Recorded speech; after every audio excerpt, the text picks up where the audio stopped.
1,00,000 మంది శివభక్తులతో కలిసి మహారుద్రాక్ష పూజలో పాల్గొనండి. వెంటనే కాల్ చేసి మీ పేరును నమోదు చేసుకోండి. నమస్తే, welcome back to Suman TV. Present మనతో పాటు ఉన్నారు ఎనలిస్ట్ మందర కృష్ణారెడ్డి గారు. నమస్తే సార్. నమస్తే అమ్మ. సార్, గ్రీన్ కార్డ్ హోల్డర్స్ ఎవరైతే ఉన్నారో అమెరికాలో, వాళ్ళకి ఇంకా ఎటువంటి నేరాలు చేసినా కూడా సాక్ష్యాలు కూడా అవసరం లేదంట. నిర్ధారణ అయ్యింది అని అంటే చాలు వాళ్ళని దేశ బహిష్కరణ చేయడానికి కొత్త రూల్స్ రాబోతున్నాయని చెప్పి కొన్ని వార్తలు చూస్తున్నాము. మరి ఏం సార్, ఒక్కొక్కటి చూస్తున్నాము. ట్రంప్ వచ్చినప్పటి నుంచి ఇప్పటి వరకు ప్రతి దానికి కూడా మన వాళ్ళని టార్గెట్ చేసుకొని చిన్న చిన్న వాటికి కూడా దొరకబడము. ఇప్పుడు ఏంటంటే గ్రీన్ కార్డ్ ఉన్న వాళ్ళకు కూడా లేనిపోని తంటలు వస్తున్నాయి అనేది మనం చూస్తున్నాం. ఒక్కసారి మనం మాట్లాడుకుంటే సార్, పొమ్మనకుండా పొగబెట్టడం అంటే దీన్ని అంటారు.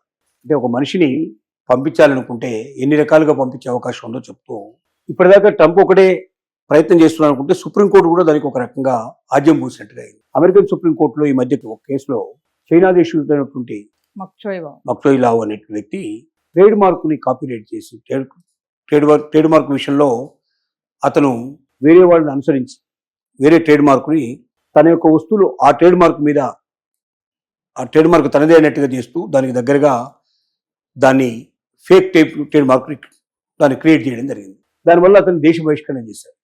ఆ దేశం నుంచి పంపించేశారు, చైనాకు పంపించేశారు. అతను గ్రీన్ కార్డు ఉన్నప్పటికీ తిరిగి అతను రావడానికి ప్రయత్నం చేసినప్పుడు చాలా షరతుల మీద లోపలికి రానిచ్చే ప్రయత్నం చేశారు. ఆ తర్వాత కూడా మళ్ళీ అతన్ని శాశ్వతంగా పంపించేశాడు దాన్ని.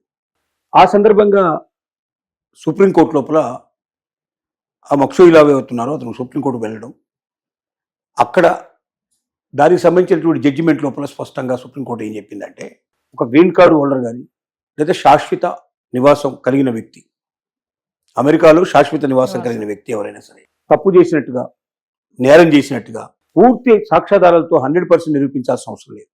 ఇమిగ్రేషన్ అధికారులు ఎవరున్నారు లేదా దీన్ని ధృవీకరించే వాళ్ళు, ఈ తప్పు చేశారో నేరం చేశారో చెప్పేటువంటి అధికారులు ఎవరున్నారు, వాళ్ళు నేరం చేసినట్టుగా భావిస్తే వాళ్ళు స్ట్రాంగ్ గా రికమెండ్ చేస్తే సాక్ష్యాలు అవసరం లేదు, ఇంకా వేరే సాక్ష్యాలు అక్కర్లేదు, వాదనలు అక్కర్లేదు. ఆ ఇచ్చేటువంటి ఆఫీసర్ యొక్క ఒక లెటర్ మీద బేస్ చేసుకొని శాశ్వతంగా వాళ్ళని ఆ దేశం నుంచి బహిష్కృతం చేయటం, బయటికి పంపించేయడమే.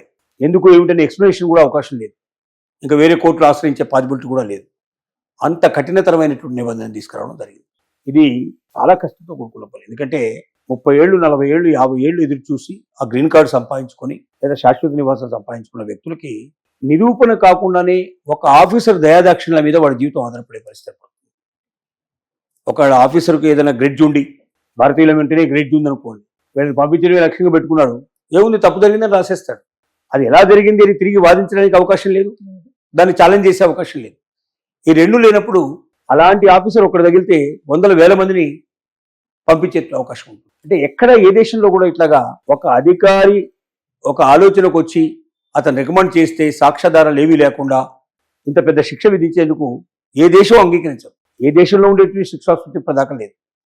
మరి అమెరికన్ సుప్రీంకోర్టు కూడా ఆ రకమైన భావంలోకి వెళ్ళిందంటే ఒక రకంగా ట్రంప్కి లొంగిపోయి ఉండేట్లు. ఎందుకంటే అక్కడ కోర్టులకు ఉండేటువంటి జడ్జిలు మనలాగా కొలీజియం ఉండే పద్ధతిలో, మన దగ్గర కొలీజియం సిస్టమ్ ఉంటుంది. ఇండియా లోపల కొంతమంది జడ్జెస్, సీనియర్ జడ్జెస్ ఏవైతే ఉన్నారో ఈ జడ్జెస్ అంతా కలిసి ఒక గ్రూప్గా ఏర్పడి కొత్త జడ్జెస్ని అపాయింట్ చేస్తారు.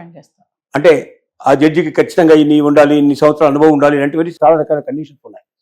అమెరికాలో జడ్జెస్ ఎవరు అపాయింట్ చేస్తారంటే ప్రెసిడెంట్, గవర్నర్స్ అపాయింట్ చేస్తారు. స్టేట్కి అయితే గవర్నర్ అపాయింట్ చేస్తాడు, నేషనల్కి అయితే ప్రెసిడెంట్ అపాయింట్ చేస్తాడు. అంటే ప్రెసిడెంట్ ఇష్టం వచ్చిన వాడు సుప్రీంకోర్టు జడ్జి అవుతాడు. వాడు ఏమి క్వాలిఫికేషన్స్ ఉండాల్సి అక్కర్లే, వాడు మినిమం క్వాలిఫికేషన్స్ కూడా అక్కర్లే. నువ్వు సుప్రీంకోర్టు జడ్జివి అని చెప్తే ఆ రోజు నుంచి సుప్రీంకోర్టు జడ్జి అయిపోతాడు. ఇది ఎంత పిచ్చితనమో ఎంత అర్ధరహితమో కూడా చెప్పడం చాలా కష్టం. ఎందుకంటే ఒక జడ్జి చేతిలో ప్రజల ప్రాణాలు ఉన్నాయి, మాన ప్రాణాలన్నీ అతని చేతిలో ఉన్నాయి.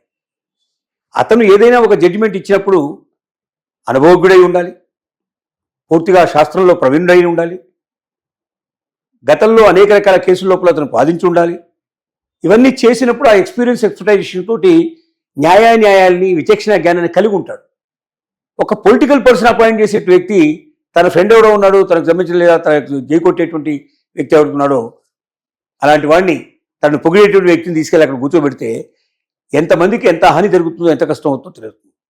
అమెరికా లాంటి అత్యున్నతమైన దేశంగా మనం పరిగణించేటువంటి దేశంలో ఇంత ఫూలిష్నెస్గా ఏ రకంగా చేస్తారనేది చాలా ఆశ్చర్యకరమైన విషయమే. ఏది ఏమైనప్పటికీ ఇప్పటిదాకా ఓన్లీ గ్రీన్ కార్డ్ లేని వాళ్ళు, శాశ్వత సభ్యత్వం లేని వాళ్ళు, అక్కడ పౌరసత్వం లేని వాళ్ళకు మాత్రమే ఇబ్బందులు అనుకున్నాం. ఇప్పుడు శాశ్వత పౌరసత్వం ఉన్నవాడు అలాగే గ్రీన్ కార్డ్ హోల్డర్స్ కూడా ఏ క్షణంలో అయినా వాళ్ళని భారతదేశానికి పంపించడానికి, ఇతర దేశాలకి పంపించడానికి ఇది ఒక ఎత్తుగడ కింద మనం ఆలోచించాల్సిన అవసరం ఉంది. ప్రెసిడెంట్ మరి ఆలోచనలకి తోడుగా సుప్రీంకోర్టు జడ్జిమెంట్ కూడా వచ్చింది అంటే ఇక అమెరికాలో భారతీయుల పరిస్థితి మరింత దారుణంగా పడిపోతున్న విషయం మాత్రం చెప్పక తప్పదు. అంటే సార్ దీంతో ఇప్పుడు బార్డర్ లో ఉండే ఏజెంట్లు ఉంటారు, మరి వాళ్ళ అధికారులకు కూడా ఇప్పుడు దీంతో బలం చేకూరినట్టే కదా. ఖచ్చితంగా సాక్ష్యాలే అవసరం లేదంటున్నారు. వాళ్ళు గనక ఓకే వీడు నేరం చేశాడు అంటే అయిపోయినట్టే లెక్క. అందుకే కదా ఇట్లాంటి జడ్జిమెంటు, ఇది చాలా అన్యాయమైన జడ్జిమెంటు. కానీ మరి మనం ఏం చేయగలుగుతాం, మన చేతిలో ఏమీ లేదు.